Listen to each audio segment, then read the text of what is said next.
Okay, let's get started. Draga, if you go and get your mix. There. Ready?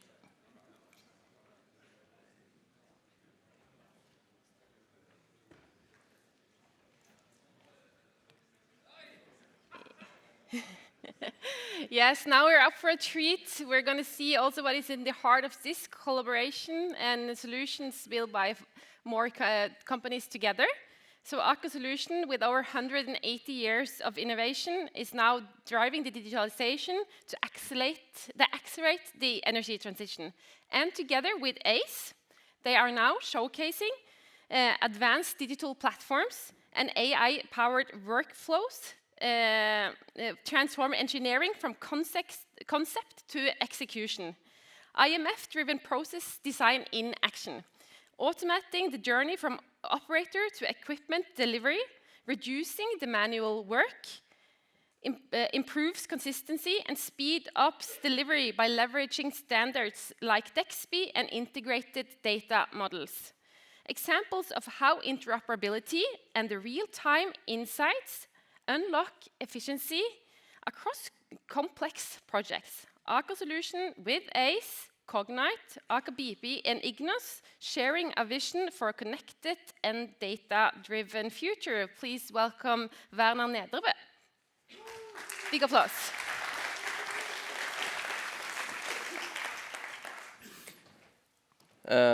Yes.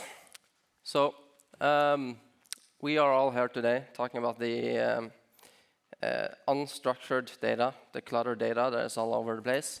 And we, as an engineering firm, we do not create too many softwares, but we do have a lot of the engineering heads that knows the issues that we need to tackle. So we have this alliance in Aker Digital Alliance, consisting of Aker BP, Cognite, Aize, and ourselves, Aker Solutions. We also are collaborating a lot with DISC, discussing a lot about the IMF, the CFOs, GIP 33, 36, all of that. We also had some great conversations with Ignos and see that they have some good solutions that might fit into this story that I'm going to be telling a little bit about, and then moving into a demo. So it all begins with having the structured data first. So getting structured data from the client is one of the main things that we need to get this through. So it is a collaborative effort for everyone to be part of this journey. It says frozen JSON package. Doesn't need necessarily to be a JSON, but it needs to be standardized. That containing all of the information that we need to do the simulations and first initial part of the project is going to be contextualized, aggregated and contextualized within the CDF environment. When it's there, connected to the information model, all of the information could be within reach, and let us have it in all of the application that we want to utilize the data.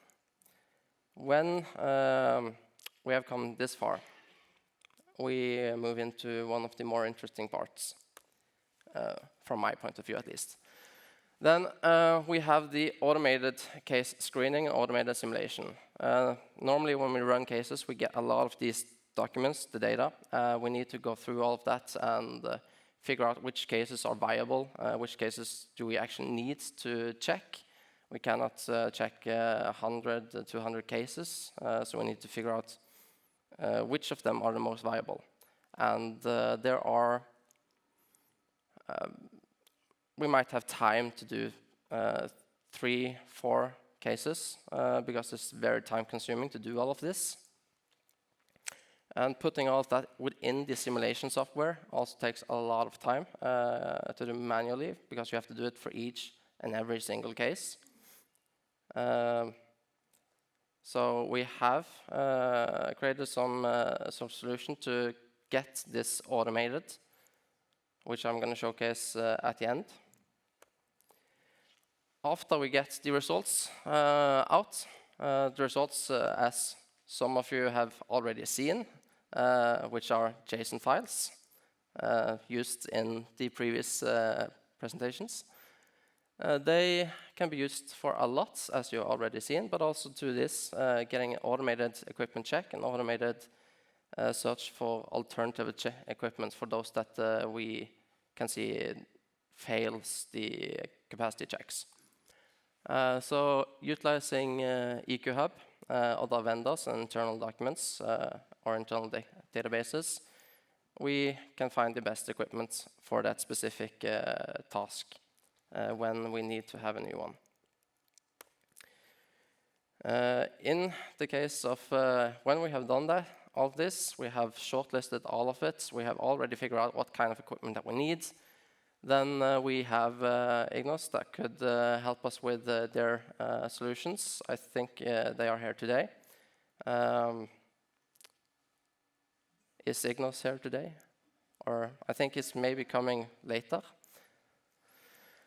But that solution that they have makes it possible to do all of this digitally, finding the correct vendors, having those vendor communications, and also to figure out if something just needs a modification and we just need to do a custom-made impeller for a pump, then they could help on that too.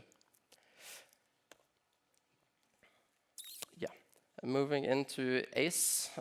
So when we have already found all of the pumps and the equipment that we need, we know which specific one that we need. We know the dimensions of it and all of that. Then Aize with its 3D platform to help check if it's viable and we can get it through all of the different pathways that we need to go so that it doesn't clashes with anything and actually fits. So have a small video of Aize.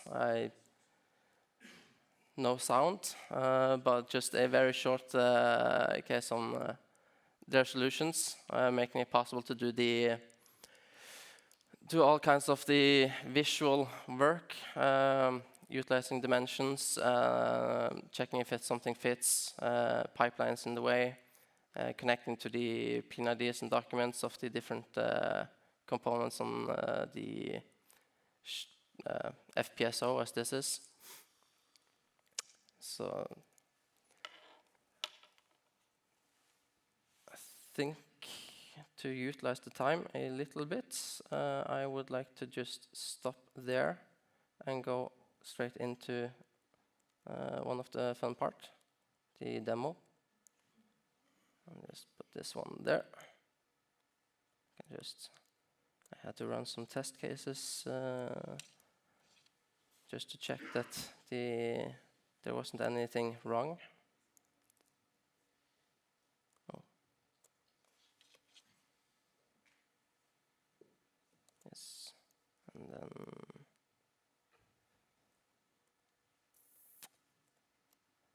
so some of you have already seen the output of this already. But normally we get the inputs, so the production profiles, the chemical compositions and all of that, we would normally get in some structured. Are you sharing something, Lana? Oh, I am. Yeah, thank you. I tried to at least, yeah. If I do like this. Yeah, so there. Thank you. So yes.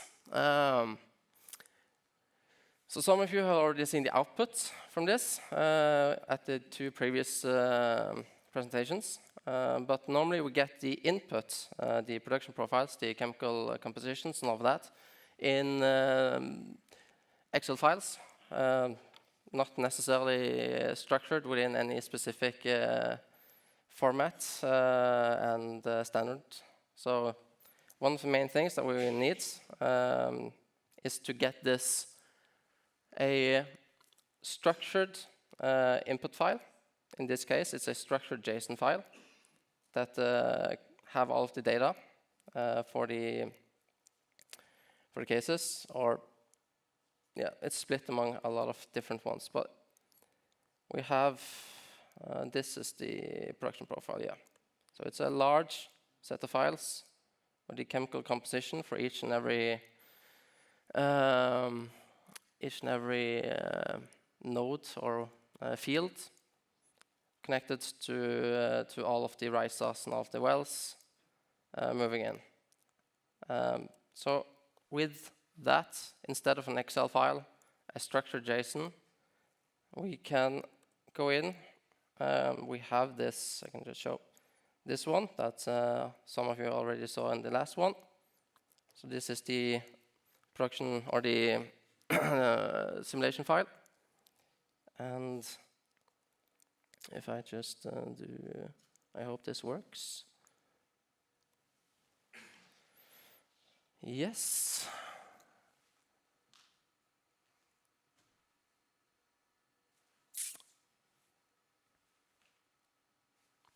So now you see that it's starting, and it's starting to converge the simulation. Running through all of the streams, putting in all of the chemical compositions, the flow rates, the pressure and temperatures, running through all of it. Failure. Nice. I did two runs to just make sure that it functioned. Obviously, it did then, 30 minutes ago. So, but that is, we have a solution for that specific one, if that were to be the case. Sorry about that. I cannot use all of the time to fix that specific issue. So instead, I have a video of the exact same thing. But it's the same. We run the simulation. Everything is converging. All of the flow rates, all of the pipes converge. And then it starts to update it, counting all of the objects. And when all of it has been counted and we have converged the whole simulation, it starts to process all of the objects, and then it starts to extract data from each and every single object. So we don't need to improve on this on all of the parts within. The only thing that we need to make changes on is the specific in the boxes that you see to the very left, and the one to the very, very right top side. Everything in between we can add or extract or modify and whatever we want. It doesn't really matter. It just takes out everything from the simulation. And in this case, we run 2 cases, but we could run all the 100 cases or just 4 or 5 cases. Now it's finished with one of them, and we have a JSON file, and it starts to run for the next one. So instead of utilizing hours on this, possibly days, if it's a lot of different cases, it takes around a couple of 2-ish minutes per case to run through. And you've already seen in the last 2 demonstrations what is possible to do with those JSON files. So, and that was cool to see. And if I can, yeah. So I'm moving on to the other part of it. We can just do it while this is getting more and more failures. I can just stop that one. Obviously, everything that is good starts with what we all love. Excel. So we would like to move away from Excel, but Excel is still a really good software to do a lot of stuff. And as engineers, we do not do a lot of the software development, but we know what we would like to have of different solutions. And this specific one is a lot of pumps from the manufacturers. So this would be EQ Hub. Constraints, scorings based on different parameters. All of this to provide when we get results. So hopefully get this to do automatically on each and every equipment, on each and every case to provide the inputs and get the, sorry, maybe I didn't showcase that, the ranked list of the best possible equipment that fits all of the criteria that we need for that specific spot. And if we were to change something, then it would update and we would have some new equipments that would fulfill that criteria.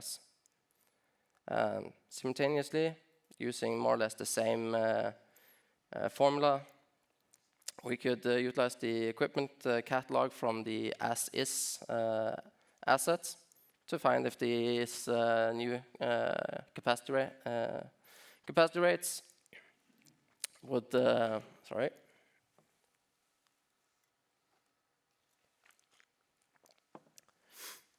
So to find if the new capacity rates would fix, or if the existing equipment can handle the new capacity.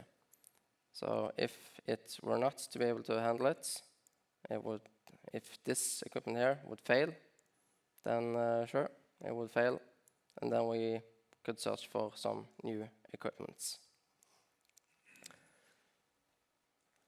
And let me see.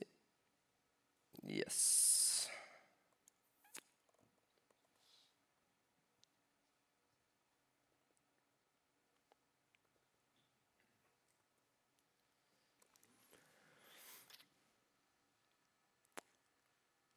I was a little bit unsure if I were able to get through the demonstration, but it all went well as it could be.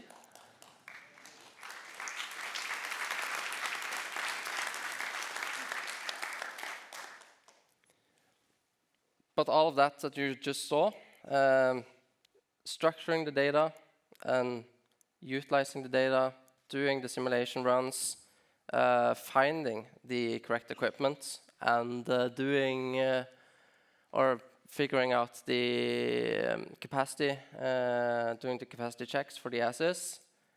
It's normally 2 to 5 months in a study project per se, so it potentially larger in bigger projects.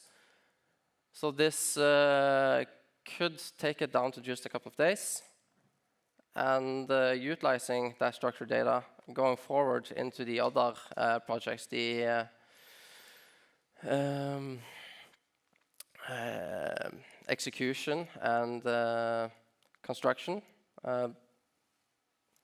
Not my field, but still having this grounded data structured, utilized forward, I think that will also have a huge impact.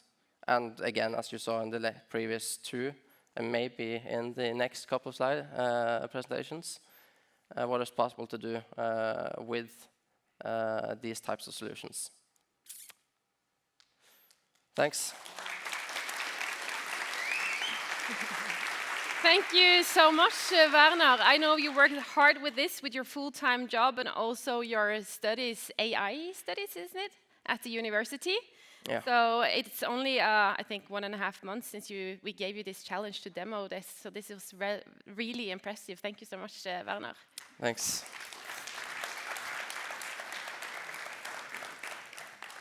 Yes, and now we're going to introduce another demo from Draga.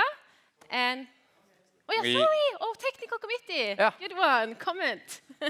Yes. Hello, my name is Steinar Molland, and I'm representing Aker BP on the board of PCA, as you might have guessed. Thank you very much for the presentation. I was really looking forward to this after the pitch yesterday.